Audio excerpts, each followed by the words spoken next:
నమస్కారం. ప్రజాదళం TV news కు స్వాగతం. నా పేరు లక్కూరు రాజగోపాలాచారి.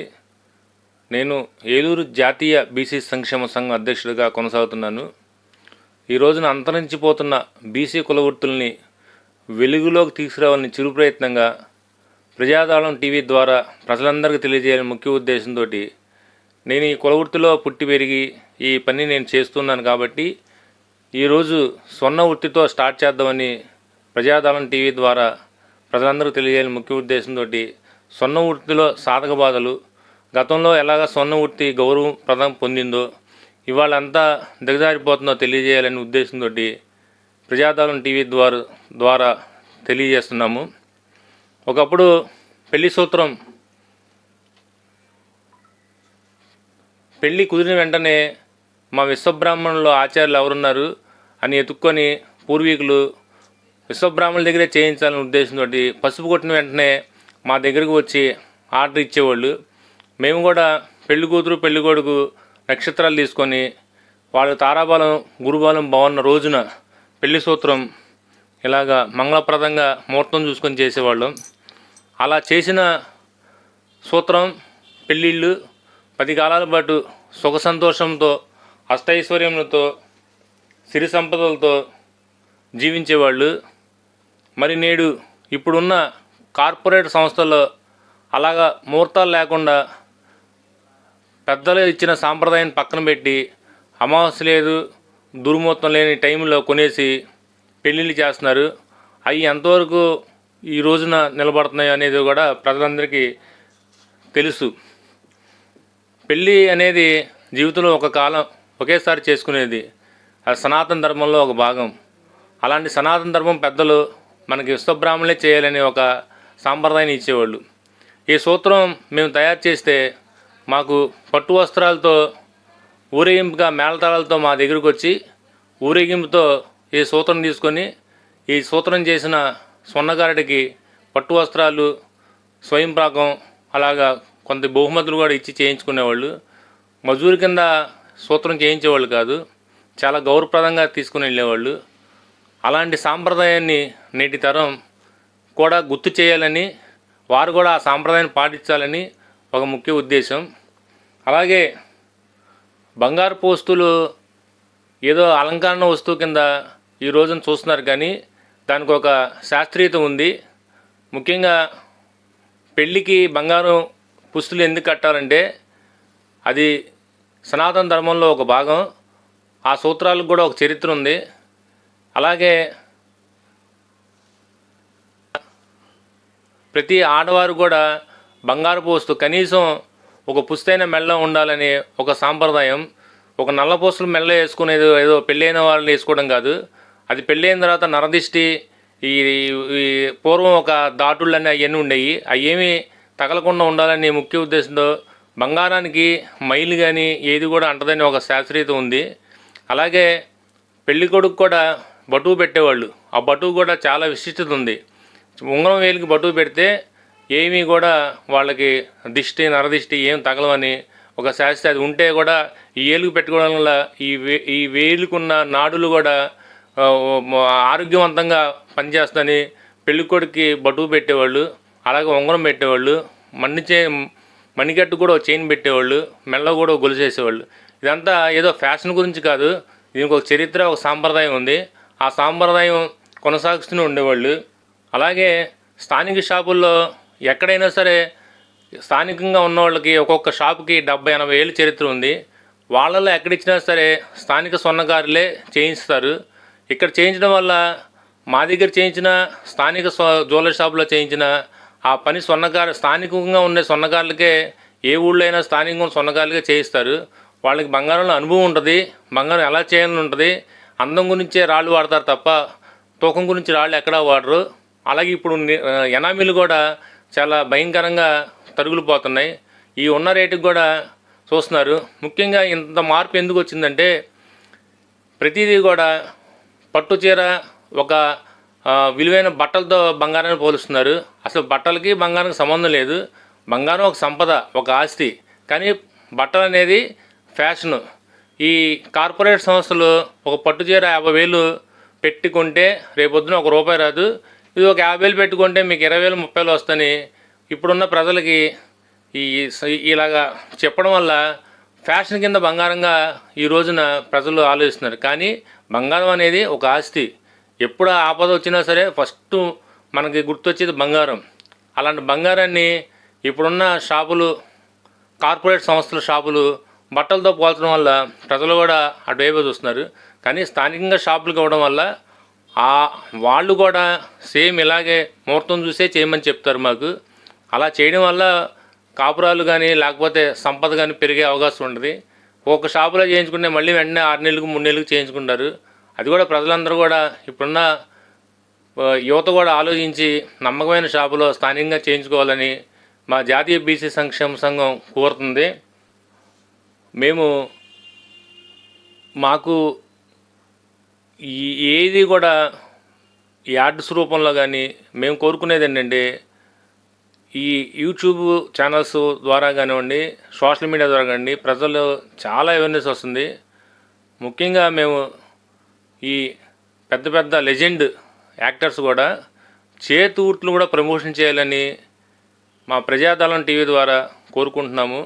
ఎందుకంటే చాలామంది ముందుకు వస్తున్నారు. పెద్ద పెద్ద స్టార్లు కూడా ఇవాళ స్వచ్ఛందంగా చిన్న చిన్న కులాలకు సపోర్ట్ చేయాలి, వారు కూడా ఆర్థికంగా ఎదగాలని ముఖ్య ఉద్దేశంతో కొన్ని మంది హీరోలు కూడా సోషల్ సర్వీస్ చేస్తున్నారు. వాళ్ళకు కూడా ప్రజాదళం టీవీ ద్వారా మేము తెలియజేస్తున్న ఏంటంటే స్వర్ణ ఉత్తును కూడా మీరు ప్రమోట్ చేయండి. ఒకప్పుడు చేనేత పరిశ్రమ కూడా ఇబ్బంది పడుతున్నప్పుడు కొంతమంది ప్రభుత్వం కూడా చేనేత కార్మికులకి సపోర్ట్ చేస్తే ఈ రోజున ఆ చేనేత వృత్తి కూడా కొంత బలపడింది.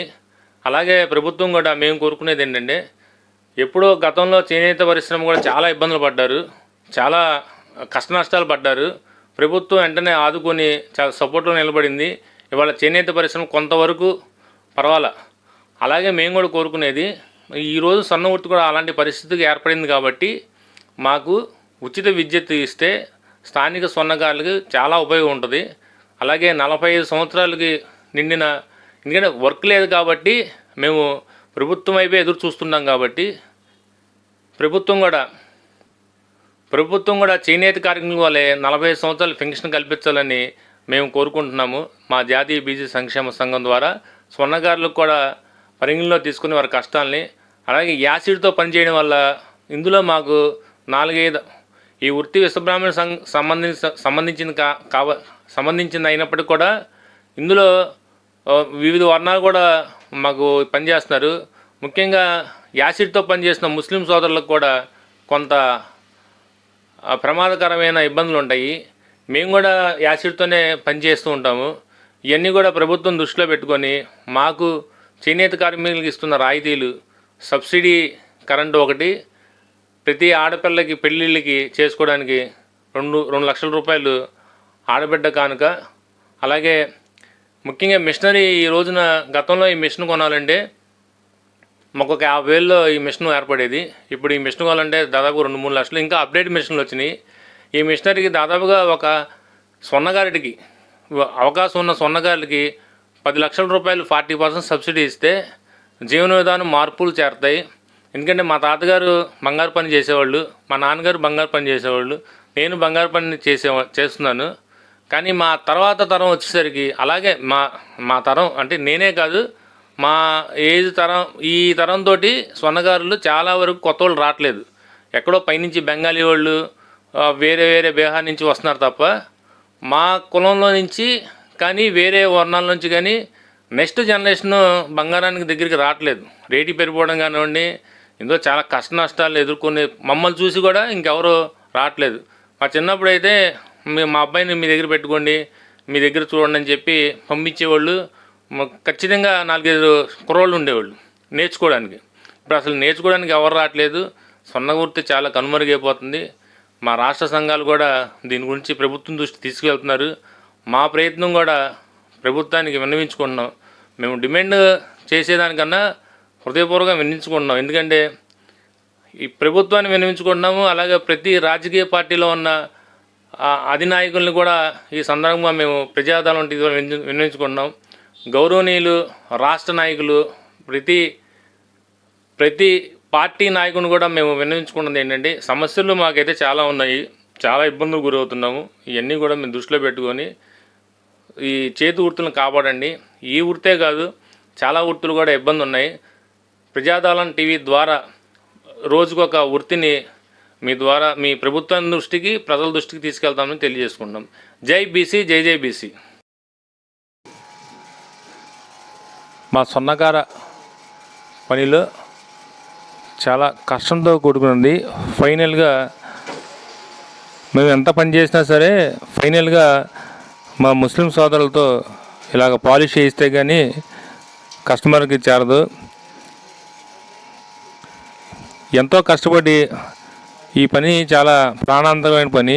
ఎందుకంటే పటాసు లేనిది ఈ పని అవ్వదు. పటాసుతో చాలా ప్రమాదకరం. ఇదివరకు పటాసు కొద్దిగా అందుబాటులో ఉండేది. ఇప్పుడు ఉన్న చాలా ఇబ్బందుల వల్ల కట్టుదిట్టం అయిపోయి పటాసు రేటు పెరిగిపోయి అది దొరకని పరిస్థితితో చాలా కష్టంతరం అయిపోతుంది ఈ మెరుగు పని. చాలా ప్రాణాంతకరమైన పటాసు తోటి మా ముస్లిం సోదరులు, మా సొన్నకారులు పనిచేస్తూ ఉంటారు. మా సోదరుడు బంగారం పెరిగిపోవడం వల్ల బంగారు పని లేక వెండి ఉంగరాలు, వెండి గొలుసులు వేసుకునే పరిస్థితి వస్తుంది. వెండి ఉంగరాలు, వెండి చేసుకుంటే సాయంత్రం వచ్చేసరికి 400-500 రావడం చాలా కష్టం అయిపోతుంది. ఇదివరకు మెరుగు వేస్తే ఎంత బాగుండేదో వారి కుటుంబాలు కూడా ఇంచుమించుగా అలాగే ఉండేవి. కానీ ఇప్పుడు చాలా కష్టంతో కూడుకున్న పని లేక చేయడానికి పని లేదు. మేము పని చేస్తేనే వీరికి మెరుక్కోవడానికి ఫైనల్గా ఉంటుంది. పని లేదు, పనులు లేక ఇలా మెరుగు పని చేసుకొని కాలక్షేపం చేసే పరిస్థితి వస్తుంది. ఈ మెరుగు పని కూడా ప్రభుత్వం చాలా కష్టంతో కూడుకున్న పని ఇది. పటాసు కూడా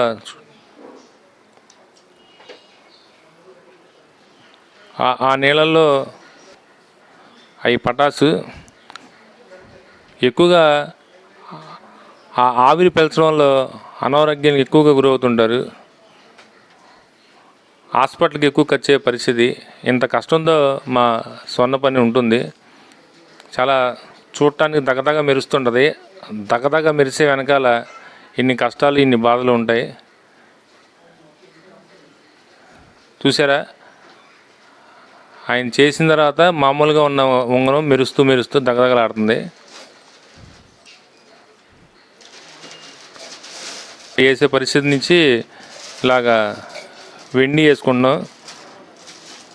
అంత పెద్ద వస్తువు వేస్తే వారికి వచ్చేది అది 50 రూపాయలు, 100 రూపాయలు ఇస్తారు. 100 రూపాయలు, 50 రూపాయలతోనే జాగ్రత్తగా కుటుంబాన్ని పోషించే పరిస్థితి వస్తుంది.